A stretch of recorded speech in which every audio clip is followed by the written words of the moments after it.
বন্ধুৰা তোমালোকৰ কাৰণে আজি আসাম পুলিচ কনষ্টেবল ABX ইউবিৰ কুৱেশ্যন পেপাৰ 2017 চনৰ লৈ আহিছো।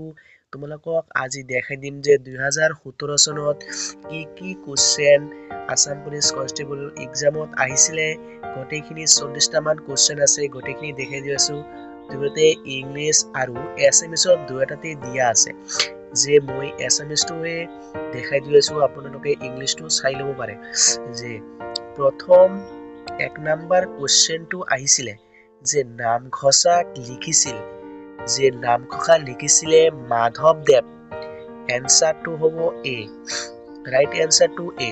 তাৰ পিছত আহিছিলে দ্বিতীয় নম্বৰ কুৱেশ্যনটো আহিছিলে যে স্বচ্ছ ভাৰত অভিযান কৰ পৰা আৰম্ভ হৈছিল। এইটোৰ এনসাৰ হ'ব যে এ, ৰাজঘাটত। 3 নম্বৰ কুৱেশ্যনটো আহিছিলে প্ৰথম আহোম ৰজা কোন আছিল। ইয়াৰ এনসাৰটো হ'বগৈ বি, চুকাফা। 4 নম্বৰ কুৱেশ্যনটো হ'ল আমেৰিকাৰ ৰাজধানী কি। আমেৰিকাৰ ৰাজধানী আছিলে বি, ৱাশ্বিংটন DC। তাৰপিছত 5 নম্বৰ কুৱেশ্যনটো আহিছিল আলি লৃগাং উৎসৱ কাৰ দ্বাৰা উদযাপন কৰা হয়। এনসাৰটো হ'ব চি, কেউৰি।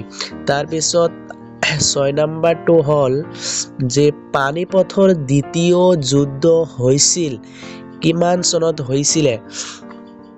ইয়াৰ এনসাৰটো হ'ব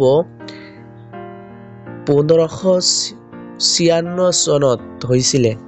তাৰপিছত 7 নম্বৰ কুৱেশ্যনটো আহিছিলে বহুত ইজি হয়, এইটো কুৱেশ্যন বহুত ইজি হয়। মাধৱদেৱৰ জন্ম হৈছিলে ক নম্বৰ লেটেকা পুখুৰীত। তাৰপিছত 8 নম্বৰ কুৱেশ্যনটো আহিছিলে অসমত প্ৰথম চাহ বাগিচা কোনে স্থাপন কৰিছিল। এইটো হ'ব তৰুণৰাম ফুকন। ক নম্বৰ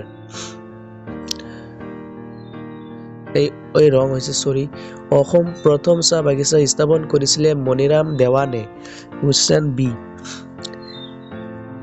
তাৰপিছত 9 নম্বৰ কুৱেশ্যনটো আহিছিলে অসমত কিমানখন জিলা আছে।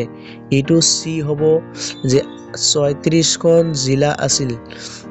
তাৰপিছত কুৱেশ্যন নং 10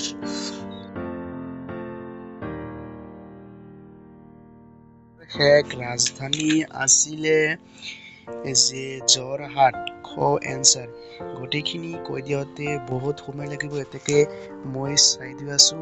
গোটেইখিনি চাই ল'ব যে শেষত দিয়া আছে কোনকেইটাৰ কি এনসাৰ, গোটেইখিনি দিয়া আছে। গিভ ইছে কৰি আছো, লাহে লাহে আপোনালোকে চাই ল'ব।